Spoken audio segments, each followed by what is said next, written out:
Kembali bermusik, Anji siapkan 3 lagu hits yang lahir dari panti rehabilitasi.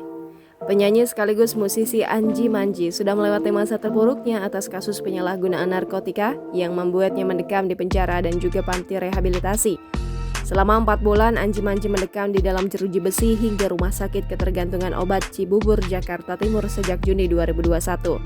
5 bulan berlalu, Anji Manji yang keluar medio Oktober 2021 sudah kembali ke masyarakat dan sudah siap untuk berkarya lagi bersama label rekaman My Music.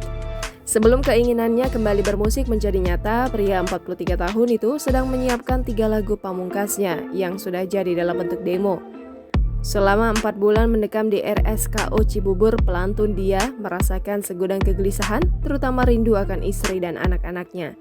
Selama menjalani rehab, Anji Manji mengaku menulis 10 sampai belasan lagu. Namun, ia belum bisa mengeluarkan semua karyanya saat ini.